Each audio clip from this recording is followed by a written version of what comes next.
Bom, eu iniciei então essa comunidade, né, Mulheres no Blockchain no Brasil. Depois que eu iniciei com uma amiga, né, porque toda a comunidade começa com 2 pessoas, a gente descobriu que também tem em outros países, enfim, é um movimento global e tem as suas comunidades locais. Na WordCycle do ano passado, eu esqueci de falar que eu também sou membro de um grupo de estudos do ITS Rio, que reuniu pessoas da sociedade civil e durante um ano, mais ou menos, a gente tinha encontros online mensais, com participação de especialistas, e aí isso gerou um documento, um estudo mesmo, desde do básico até recomendações do uso da tecnologia blockchain para aplicações de interesse público, né? Então, ao longo da apresentação, a gente vai entender melhor a importância disso. Vocês podem entrar no site do ITS Rio. ITS Rio é Instituto de Tecnologia e Sociedade, né? Então, todos os pesquisadores, eles olham com carinho para o impacto, né, das novas tecnologias no nosso futuro, que não é tão futuro assim, né? Já está acontecendo. E também participei de um grupo de trabalho de blockchain no governo do estado, que gerou um caderno com várias recomendações, né, para essa nova gestão que está subindo agora, em relação a o uso de várias tecnologias, e eu estava no grupo de blockchain. Também, ano passado, esqueci de falar de informação original, no final da apresentação vieram me perguntar se eu era uma hacker de humanas, né? Na verdade, a minha formação original foi em exatas. Eu me formei em ciência da computação, depois fiz pós em gerenciamento de projetos, trabalhei durante muitos anos como DBA, né? Como administradora de bancos de dados, depois fui consultora em escritórios de projeto e trabalhei na parte da minha carreira corporativa, digamos assim, com integração de sistemas. E por que eu comecei com essa coisa de comunidade, né? A gente foi descobrindo várias coisas de como você explicar uma tecnologia que às vezes as pessoas têm um pouco de resistência. E aí a gente descobriu um método lúdico, né, para fazer isso e conseguimos atingir vários públicos. A gente já falou para mais de, eu pelo menos sozinha falei para mais de 2.000 pessoas, que a gente impactou diretamente de uma forma totalmente voluntária. Além de mim, tem outras meninas também que fazem isso em Curitiba, Rio de Janeiro, aqui em Campinas também tem uma nova woman. E a gente faz isso porque a gente acredita também nessa frase, né? Nunca duvide que um pequeno grupo de pessoas conscientes e engajadas possa mudar o mundo. Porque de fato foi sempre assim que o mundo mudou. Muitas coisas vão depender do pessoal, dos desenvolvedores, né, dessas novas tecnologias. E por quê, né? Se democratizando blockchain, né? Cena típica, quem nunca? Na hora do almoço, às vezes até no domingo, na hora na mesa com a família, não se pegou nessa cena. Reparem na reação das pessoas. O que vocês acham que elas estão olhando no smartphone? Será que elas estão consultando o Wikipedia? Acho que não, né? E aí, depois procurem por economia da atenção, né? Quem aqui trabalha com tecnologia há mais tempo sabe que quando a gente ainda não tinha tablets, smartphones, o modelo de negócio não era tão voltado a essa coisa de capturar a atenção, né, do usuário, enfim, e isso foi uma coisa que a maioria das startups, negócios lá do serviço, modificou, né, quando começaram a disseminar esses dispositivos que praticamente fazem parte do nosso corpo humano já, né? Enfim. Então isso tem muito a ver com essa economia de dados, né? E por que isso tudo tem a ver com blockchain? Então a gente vai tentar responder essas coisas. A gente precisa, eu não sei se dá para enxergar ali a gente tem de um lado um rei, né? Que é o modelo Uber, modelo Facebook, que concentra dados de todos nós, né, milhões de pessoas no planeta, enfim, que monetiza em cima dos nossos dados e com um agravante que é, muitas vezes a gente, não estou falando assim a gente de tecnologia, mas vamos pensar nas pessoas que não são de tecnologia, que usam isso até compulsivamente, até eu uso, né, compulsivamente, apesar de saber de tudo isso, mas por que essa transparência do modelo deles não foi revelada para a gente? Olha, a gente tem aqui um aplicativo que você vai usar de graça, só que não existe almoço grátis, né? Todo mundo sabe. Então, eles usam os nossos dados para ter novos insights, conseguirem ganhar dinheiro em cima desses insights e, no meio disso tudo, acaba tendo vazamento de dados, enfim, compartilham dados com terceiros e tudo isso agora está finalmente vindo à tona, né, e com a nova lei de proteção de dados pessoais na Europa desde o ano passado, eu acho que isso vai ficar cada vez mais, uma discussão cada vez mais presente, inclusive aqui no Brasil. Mas enfim, a gente precisa sair desse modelo de, vamos chamar aqui, de monarquia de dados para entrar na era da democracia dos dados, né? Na verdade, quando a gente olha para esses 3 diagramas de rede, todo mundo conhece esse diagrama de rede de Pollbar? Acho que tem gente fazendo assim na cabeça. Quem não conhece?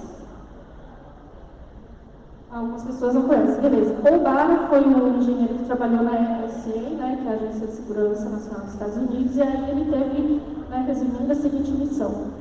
Pensar arquiteturas de rede que fossem mais robustas, né, para a defesa do governo americano, e aí ele apresentou essas 3 topologias, né? Então, tem a centralizada, a rede descentralizada e a rede distribuída. E a gente vai ouvir muito falar, né, de blockchain, descentralização e tal, mas às vezes fica um pouco confuso, e na verdade, quando a gente fala de descentralização, na verdade, por trás, muitas vezes a gente está falando dessa arquitetura distribuída aqui. Ela é totalmente horizontal.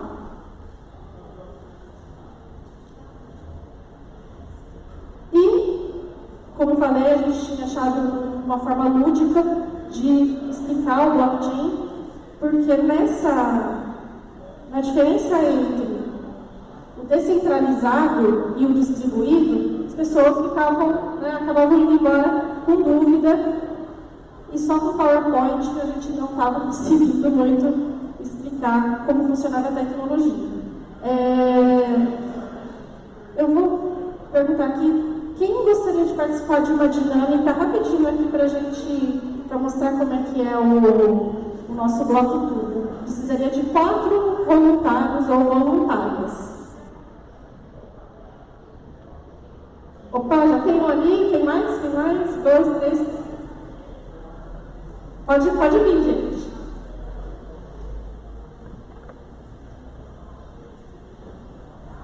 Eu aceitei sem saber o que é. Ah, é? Ah, então vai descobrir agora. Ele aceitou sem saber o que é.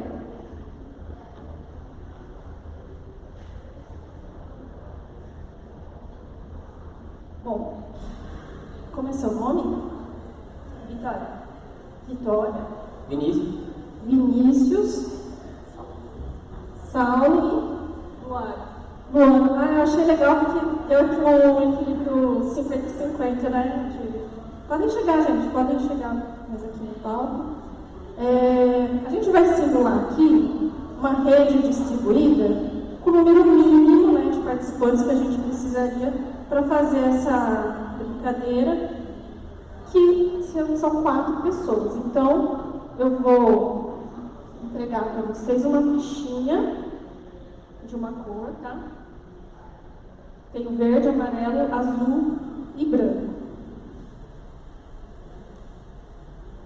Além da fichinha, tem uma chave, também tem um cadeado. Cada um tem um cadeado, uma chave e uma fichinha da cor correspondente, beleza?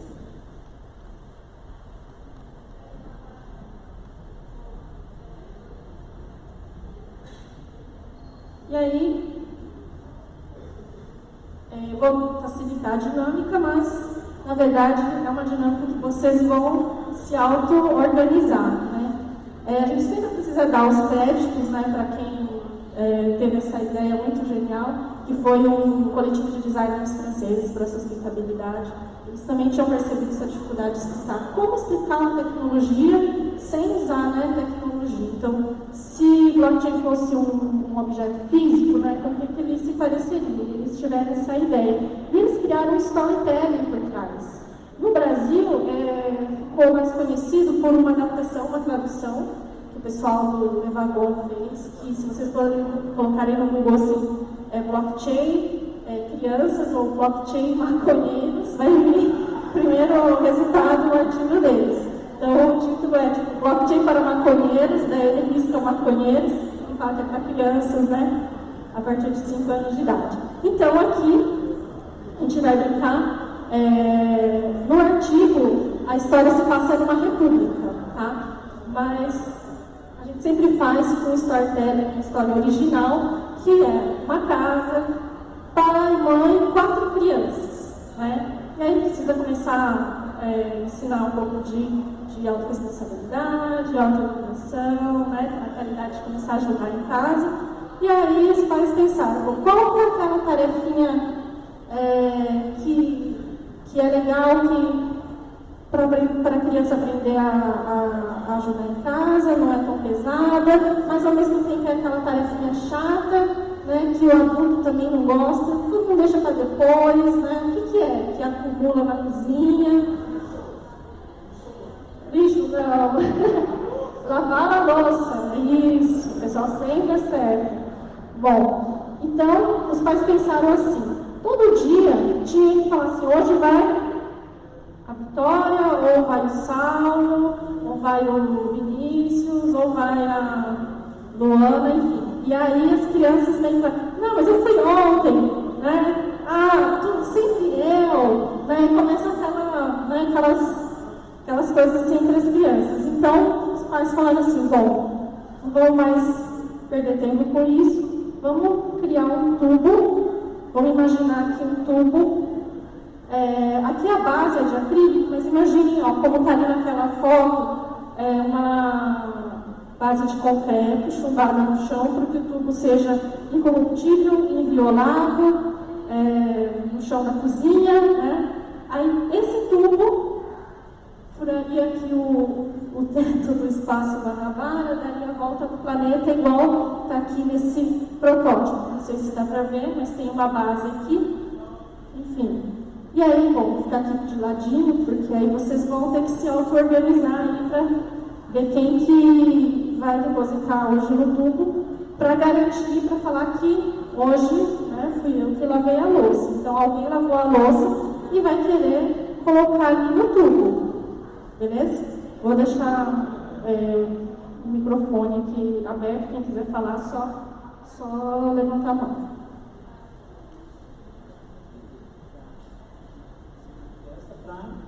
Isso, um de vocês hoje lavou a louça, né? Quem foi? Isso.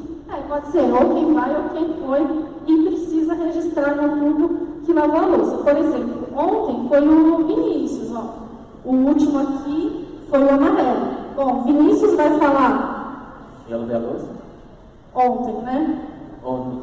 Então não é justo que hoje seja você de novo, né?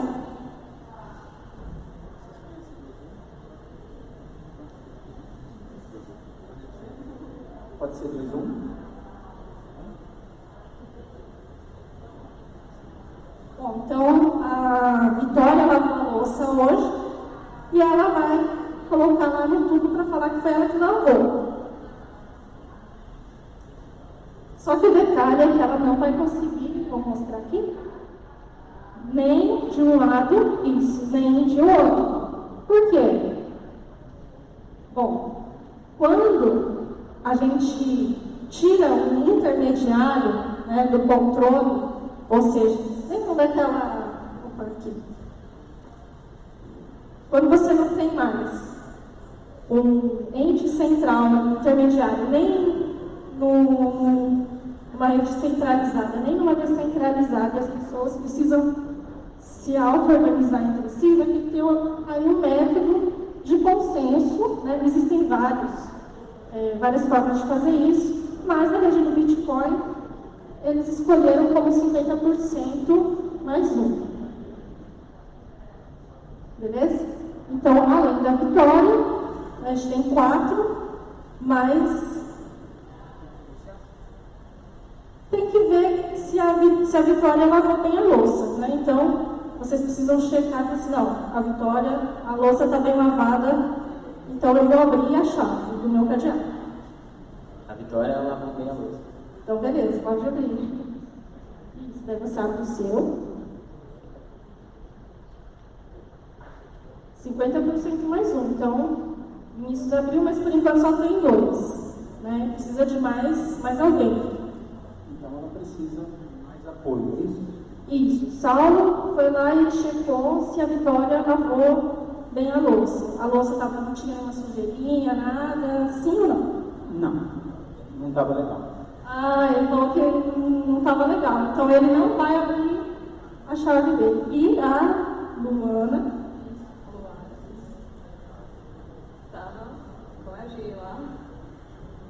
A Vitória lavou bem a louça? A Vitória lavou bem a louça. Então, você vai abrir a chave para ela, a sua chave, para ela poder depositar ali ou não?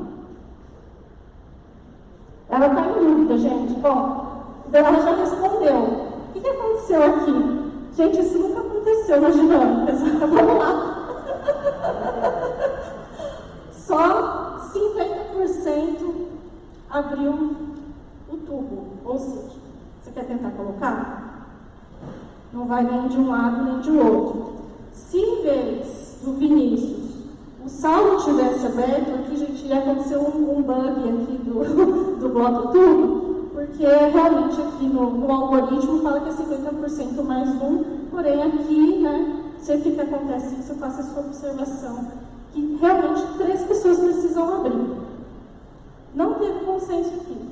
Isso às vezes acontece na rede do Bitcoin. Por quê? Porque a comunidade, ela nem se divide, né, a comunidade às vezes também combina os ataques dos 50% mais um. Então aqui, pela primeira vez, depois de não sei quantas palestras e mais de 2.000 pessoas impactadas, aconteceu tipo um ataque de 50% mais um não combinado para ter explorações. E se ela tentar negociar e pedir ajuda?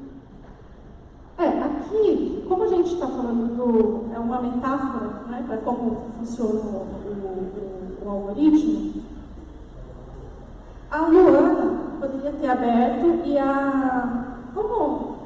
vamos ser legal, né, para a Vitória, gente? Alguém mais abre aqui o tubo para poder salvar abrir? Eu resolvo decidir acreditar nela.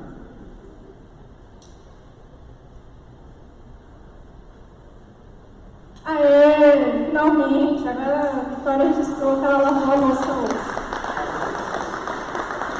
Obrigada, gente. Valeu, viu? Pode deixar. Depois eu...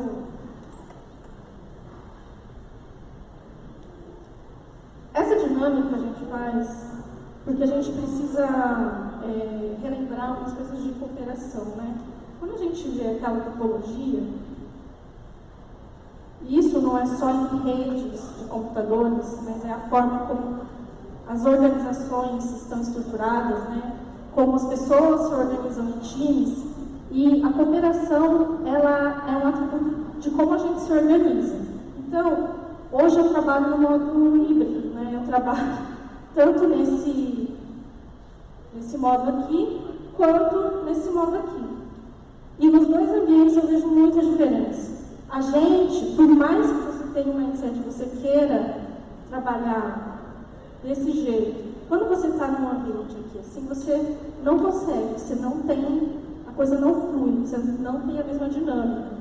Né? Então, isso é importante a gente deixar claro também, porque isso tem tudo a ver com o sucesso de projetos, comunidades, de criptoativos, enfim, e o futuro, né, dessa tecnologia.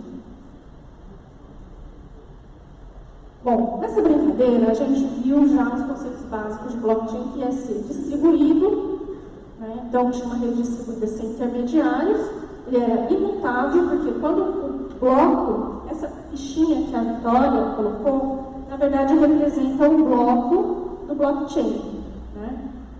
Blockchain, a tradução literal, é uma cadeia de blocos ou uma corrente de blocos. Então ele é distribuído, imutável, rastreável. Rastreável porque você consegue ver todo o histórico, tipo, quem lavou a louça, quando, né? Mas isso no blockchain do Bitcoin é você poder ter um lugar onde você consulta e vê todas as transações, desde o primeiro bloco que foi minerado em 2008, 2009, todo o histórico está lá para quem quiser ver. Né? Ele é totalmente transparente. O Bitcoin, como ele surgiu com esses conceitos, né? De ser totalmente transparente e público. Depois vieram outras variações de blockchain não públicas, né? Tipo, compartilhadas e transparentes, mas enfim, a gente não vai entrar muito nas variações, não. Então, ele também é transparente, vocês podem ver aqui no nosso bloco tubo. E a parte da criptografia é que a gente não consegue demonstrar aqui no tubo, mas vamos imaginar que, em vez de lavar a louça, a gente substitui isso pelo conceito que está por trás do Bitcoin, que a gente fala que é o Proof of Work, né? Que é a prova de trabalho. Ou seja, o lavar a louça, na verdade, a metáfora mais simples para explicar para as pessoas que não conhecem tecnologia, que existe um trabalho por trás, e aquilo é que dá o valor do Bitcoin. Então, os 4 voluntários que estavam aqui, eles fizeram o papel de mineradores. Né? Vamos imaginar que a gente está num restaurante e que aqui todo mundo na saída vai pagar a conta lá na frente. Quem aqui iria pagar em Bitcoin? Ninguém. Quem iria pagar aqui em cartão de débito? Algumas pessoas. Cartão de crédito. Então, débito e crédito equilibrado. E dinheiro.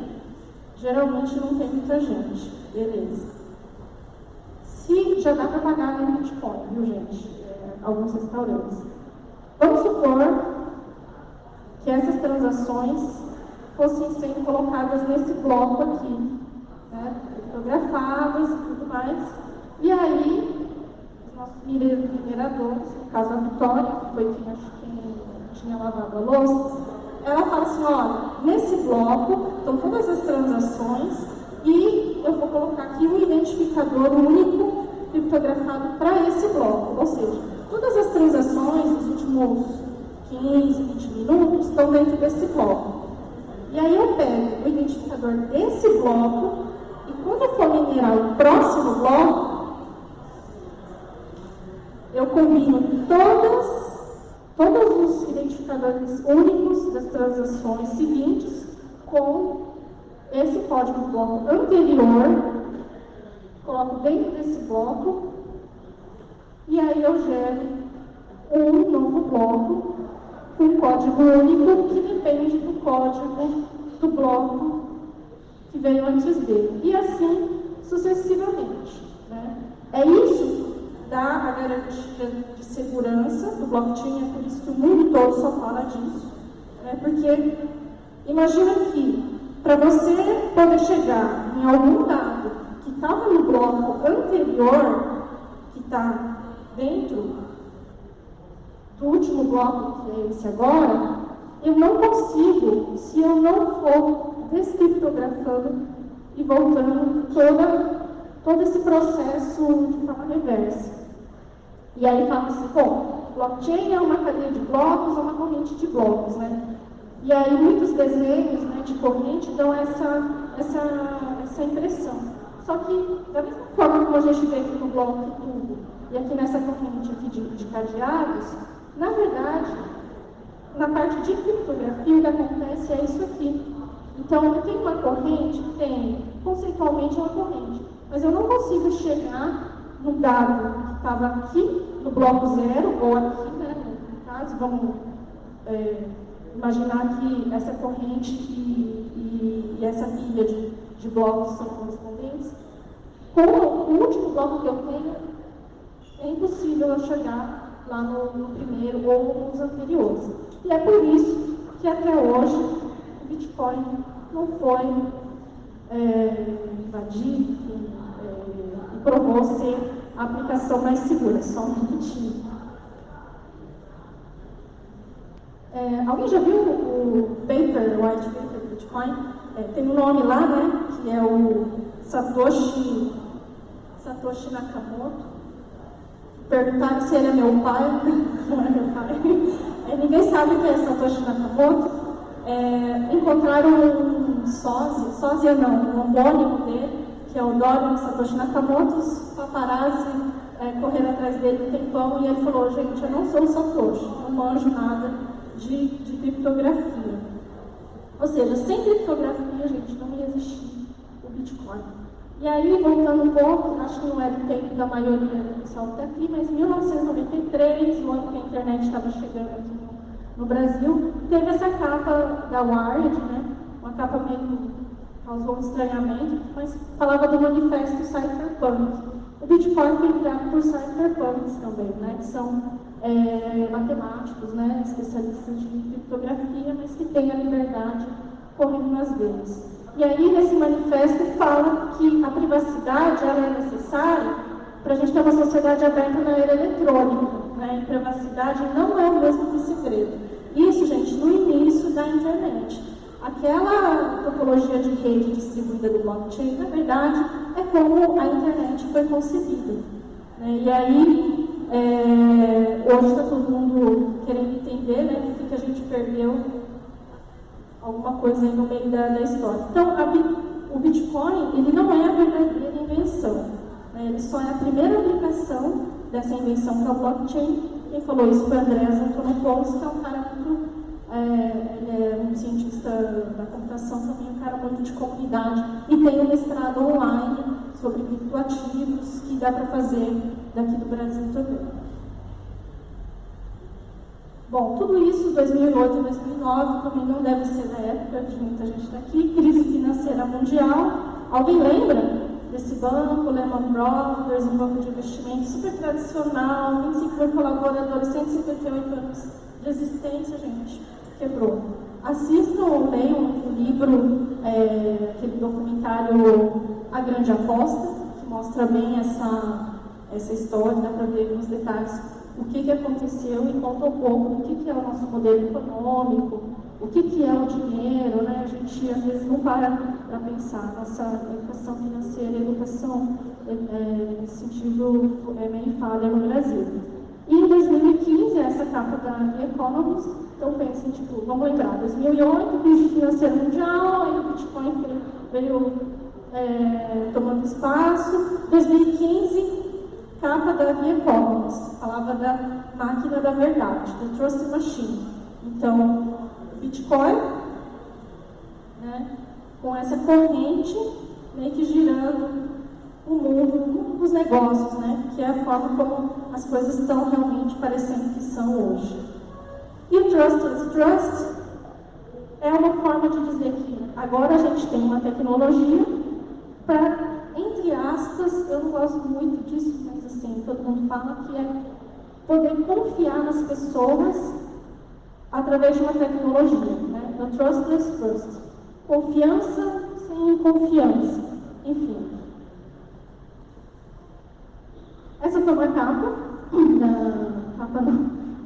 saiu no site do FMI o ano passado, todo mundo ficou super surpreso, porque até então tinha uma super resistência, né? E eles colocaram realmente que o dinheiro, né, ele está evoluindo. E também no ano passado saiu esse caderno no site do FMI que fala sobre a política monetária, né? A política monetária na era digital. Então fala que criptoativos podem um dia reduzir a demanda por dinheiros de Banco Central.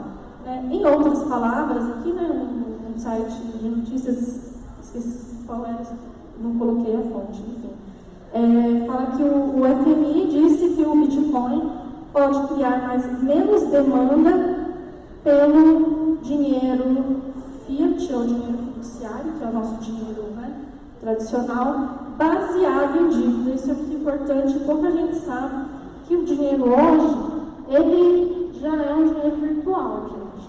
Né? Não tem para todo mundo. Se todo mundo combinar de ir nos bancos para sacar lá o seu saldo, não vai ter. E aí, na época que o André Antonopoulos, né, começou a falar sobre Bitcoin, os executivos falavam assim: você pode ir lá na minha empresa falar sobre isso, mas não fala do Bitcoin, não. Fala blockchain, né? Porque ele falava, os executivos falavam: Bitcoin is weird, né? But blockchain is the future, né? Então, foi mais ou menos, as coisas foram meio que evoluindo. Hoje tem muito, se fala muito mais de DLTs, né? Que são Distributed Technology, Ledger Technologies, né? Tecnologias de razão distribuída, que eu acho que faz mais sentido para as empresas hoje. Por quê? Porque ainda se trabalha naquela estrutura centralizada ou descentralizada nas organizações. O mundo não vai mudar da noite para o dia, né? Então, a tecnologia também precisa meio que se adaptar. Mas aqui a gente está no evento de tecnologia e vamos falar realmente do que é o blockchain, digamos, blockchain raiz, né?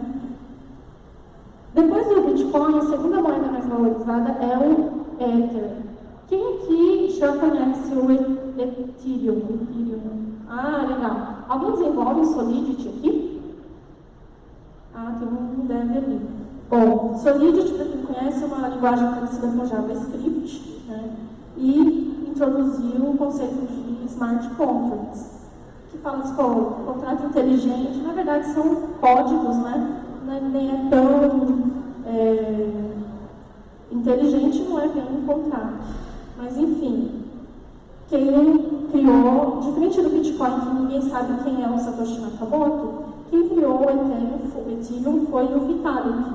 Né? Então, ele falou, enquanto a maioria das tecnologias, das novas tecnologias, tende a automatizar trabalhadores que executam tarefas repetitivas, né, nas pontas, blockchain faz o quê? Blockchain automatiza o centro, ele tira o intermediário, ele tira, por exemplo, um Uber, né, que vale lá, sei lá, 70 bilhões de valor de mercado, mas dizem que nem nunca deu lucro, enfim. Já tem um aplicativo tipo Uber, sem Uber, onde motoristas, passageiros fazem parte da plataforma. Todo mundo tem incentivos para usar esse serviço. Chama Arcade City. Alguém usa Arcade City aqui? Não. Bom, para cada aplicativo que a gente usa hoje da Web 2.0, né, por exemplo, a Chrome, a gente tem o Brave, Dropbox, Drive, tem Storage, tem PFS, enfim, Facebook, tem Steam. Então já tem várias aplicações sendo construídas, mas o que precisa para essas coisas darem certo, né, irem para frente? Mais early adopters e mais pessoas que entendam, que defendam essas tecnologias e que utilizem para que a gente consiga recuperar a Web 3.0. Em março, a Web completou 30 anos. Quem aqui usou a internet quando ela chegou em 93, 94? Alguém lembra? Qual foi o primeiro site que todo mundo entrava? O Museu do Louvre, né? Queria carregar a foto da Mona Lisa, demorava 3, 4 horas, era uma coisa sem sentido. Mas quando a gente pensa como evoluiu, né? E nesse meio tempo, os modelos de negócio acabaram centralizando os nossos dados e, na verdade, a internet teve toda essa coisa de fazer uma rede democrática, onde as pessoas poderiam realmente fazer parte, ter educação, mais acesso. A gente precisa, de alguma forma, recuperar esse espírito. E essas aplicações, todas essas aqui e mais outras, né, elas... Tem outros sites, mas acho que a mais famosa é o coinmarketcap.com. Cada uma dessas aplicações são projetos, tá, gente? Então, viram, aqui tem Bitcoin, o segundo mais valorizado é o Ether, depois vem outras criptomoedas, enfim. São mais de 2.000 hoje, acho que já chegou a ter umas 3.500. criptomoedas, né, que são projetos que vale a pena a gente acompanhar, investir, enfim. Mas o que acabou acontecendo? O Bitcoin chegou a $20 mil em dezembro do ano 2017, né? Quem lembra disso? Acho que todo mundo lembra, né? É por isso que todo mundo acabou conhecendo o blockchain. Porém, o que esse mercado de early adopters acabou atraindo? Muito mais especuladores, né? E aí a gente tem sempre aquela mesma lógica de mercado financeiro, né? Que é crescimento, daí vem a acumulação, aí vem especulação, e depois da especulação vem a crise, né?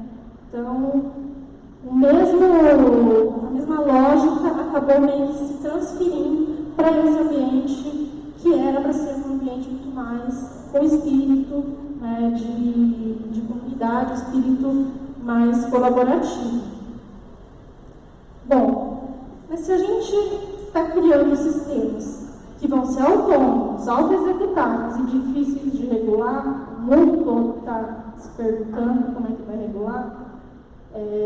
Então, na verdade, a gente precisa começar a identificar formas de fazer uma governança, né? E essa governança é aquela combinação, aquela negociação que os nossos 4 voluntários estavam fazendo aqui no palco, né? Então, essas plataformas, elas próprias vão ter que evoluir e encontrar normas e princípios éticos, né? Independente se essas regras elas vão ser impostas por alguém de fora, ou se a própria plataforma, né, que vai meio que se autorregular. Quem falou isso foi Primavera de Philip, que escreveu esse livro, junto com Anne Wright, A Regra do Código. Sociedade do Futuro, que muitos de nós vai ajudar a construir, ela passa por isso. A ética, as regras, elas vão estar dentro do código, isso vai ser autônomo. Imagina que você hoje você sobe no sistema, deu um bug lá, peraí, deixa eu arrumar aqui, pode subir, eu vou atualizar patch, versão e tal. No futuro não vai ter isso, tipo, quando você coloca um código, ele vai rodar sozinho, né? Mais ou menos uma inteligência artificial, mas, enfim, todas essas coisas combinadas. Quem vai escrever, né, esses códigos? Então, acho que esse livro é um bom insight. Essa é uma arquitetura de um projeto que chama DAOstack.io, que eu sigo, da qual a Primavera de Philip é uma das advisors. E aqui eles prometem que tem várias camadas, né, mas em resumo, é uma plataforma onde a gente vai poder criar essas plataformas do futuro, que são, né, organizações distribuídas e autônomas, com a facilidade que a gente cria um website hoje no Wix, nesses serviços aí. A gente ainda não chegou nesse ponto, mas a gente vai chegar. E uma das aplicações que foi criada em cima da DAOstack foi essa Sapien, né? Infelizmente não vai dar para ter um videozinho, mas acho que não vai dar para passar, então eu vou explicar, né? Mas assim, recupere a sua experiência social, né, nas plataformas. Então, o Sapien, ele é uma plataforma de mídia social da Web 3.0 que dá para o usuário controle sobre os seus dados, né, e dá incentivos para criadores de conteúdo e bloqueia ou desincentiva fake news, que é o maior problema que a gente está vivendo hoje no planeta. Bom, agora, no mundo tradicional, se a gente tentar fazer negócio, business as usual, né, com blockchain, mas se a gente não mudar os modelos de negócio, como o Facebook está fazendo, né, tipo, ele não deixa eu fazer um post patrocinado para falar da minha comunidade e do propósito que eu quero levar. Mas, enquanto isso, né, ele me classifica como um piramideiro, por exemplo. Mas, enquanto isso, o Facebook também está fazendo a criptomoeda dele. Mas, assim, se você não vai mudar o seu modelo de negócio, todo o propósito de introduzir a tecnologia, na verdade, ela não faz sentido. Porque aí você vai estar usando o blockchain como se fosse um banco de dados. E aqui, para quem tiver interesse depois de olhar, tem toda uma retrospectiva de um estudo que chama Edelman Trust Barometer, de uma consultoria internacional, que ela acompanha ano a ano o status da confiança nas instituições no mundo. Então, desde 2001, todo ano sai um resultado por país, um resultado global. Em 2017, o resultado foi que a confiança estava em crise no mundo. Em 2018, o resultado foi um pouco pior, né? O resultado foi a batalha pela verdade no mundo, enfim. E de 2019, acho que ainda não saiu. Bom, e aí nessa pesquisa, eles vão na rua e perguntam às pessoas: você confia nas instituições?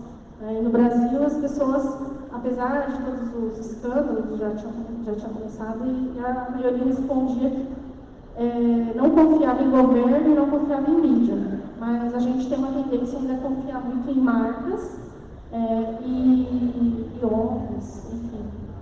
E a outra pergunta era: você confia nas outras pessoas? Porque se você não confia nas instituições, e se a Web 3.0, né, se as aplicações do futuro são aplicações que você não vai ter intermediários, não vai ter essas instituições controlando, a gente vai ter que confiar uns nos outros. E aí veio a surpresa, né? Nos Estados Unidos, 38% respondeu que sim, né? 38% confia na pessoa que está do lado aí. Opa, apertei sem querer, gente. Que pena. Vamos lá. Na China, mais de 60% falou que confia nas outras pessoas na China. Na Argentina, foi um pouco menos, 22%. No Brasil, quem chuta? Quantos por cento respondeu que sim, eu confio no outro? 0. Acho que a gente está tão mal mesmo que às vezes o pessoal chutava alto, né? Chutava 10%.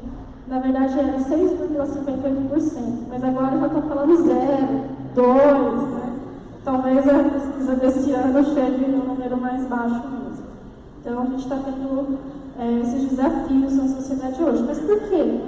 Por que a gente não confia no outro? A gente prefere confiar numa marca, né? A gente quer terceirizar essa confiança. Porque os nossos pais, né, sempre falaram: nunca confie em ninguém, né?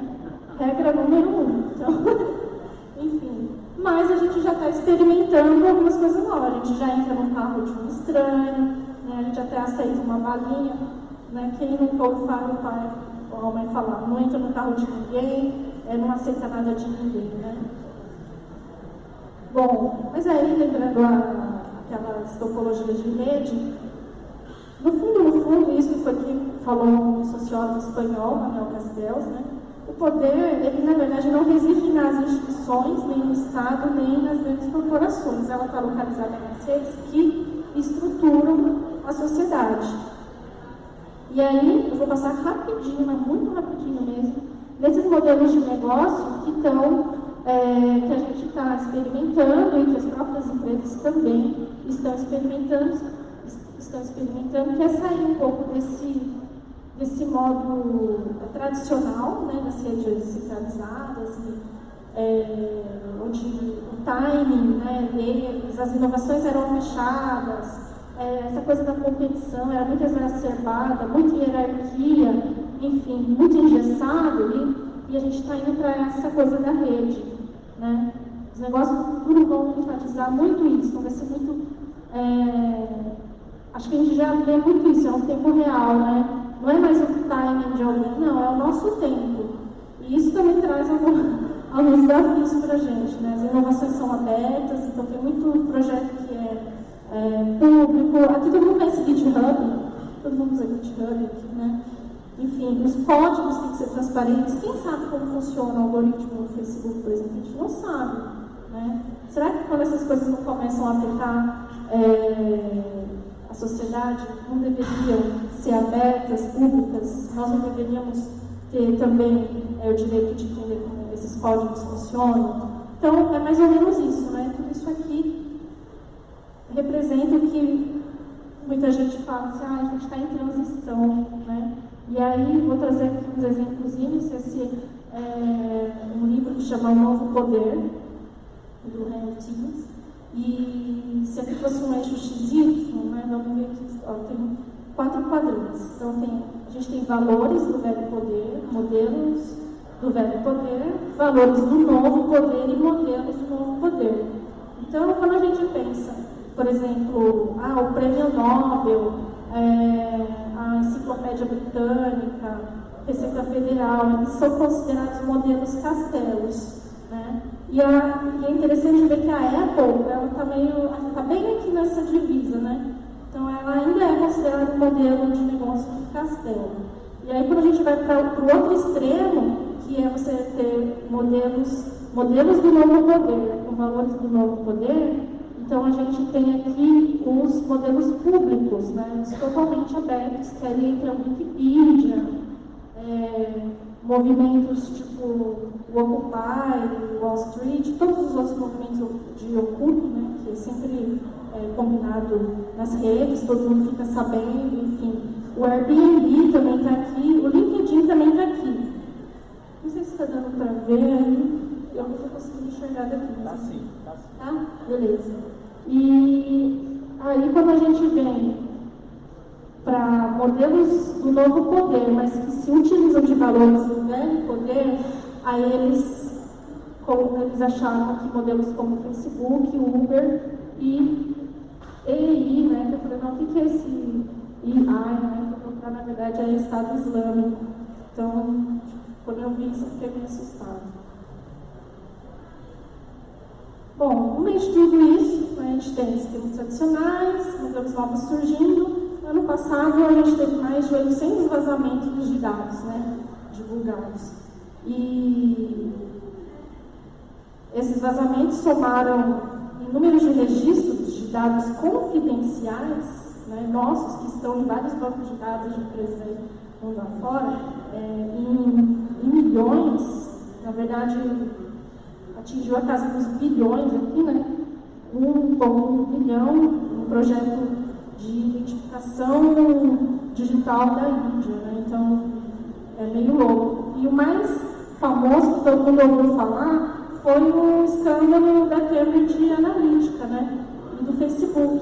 Mas, tipo, eles são só, né? 87 milhões, Cambridge Analytica e Facebook, 29 milhões de registros vazados. Tipo, a gente acha que é muito, mas teve casos ainda piores. Vou deixar algumas dicas de livro, que esse ainda não tem tradução em português. A Era do Capitalismo de Vigilância. Shoshana Zuboff é uma pesquisadora de Harvard. Tem um livro em português que foi lançado esse mês, que tem um pedacinho do livro dela, que é Tecnopolíticas de Vigilância. É um livro tem uma leitura mais acadêmica, mas tem muita referência, muita referência lá. E foi uma rede de pesquisadores de várias universidades do Brasil que estão olhando para essas coisas, né? Felizmente tem gente também pesquisando isso. E a gente tenta trazer isso mais para o público, para que todo mundo, né? Acho que a gente faz parte dessas mudanças, a gente possa também contribuir de alguma forma, tá? Alguém que está acompanhando a Lei Geral de Proteção de Dados no Brasil? Ah, legal. Essa semana teve uma audiência pública, né? Onde especialistas aqui questionaram essa medida provisória. Eu não vou nem entrar em detalhes, mas assim, assistam, né? Acho que está no YouTube. Vale muito a pena a gente que é de tecnologia acompanhar.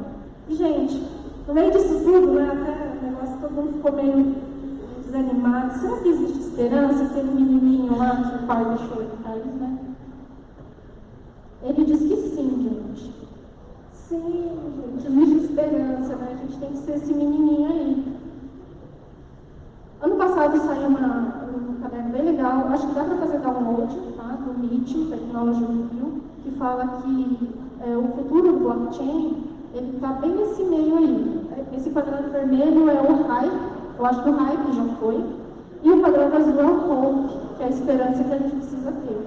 E por que isso? Eu vou mostrar para vocês. Essa é a curva, né, de adoção de novas tecnologias do Gartner. E aí blockchain aparece aqui, ó, tá descendo a curva do hype. Aqui blockchain engloba DLT, enfim, engloba tudo, todas as variações de blockchain. Mas blockchain para segurança de dados, gente, ainda nem começou, a gente está subindo nessa curva, tá? Então, é essa a mensagem que a gente precisa levar. E por que democratizar blockchain, né? Algumas reflexões, será que a confiança, a tecnologia, ela pode substituir totalmente a atual demanda por confiança, né? Ou instituições, ou a confiança entre as pessoas? Os modelos do futuro vão ser cada vez mais distribuídos. E quem vai programar esse futuro autônomo com blockchain? Qual é o futuro que a gente quer para a web, né? A internet, ela foi pensada como blockchain, e alguma coisa deu muito errado no meio desse caminho, né? A gente precisa agora recuperar isso daí.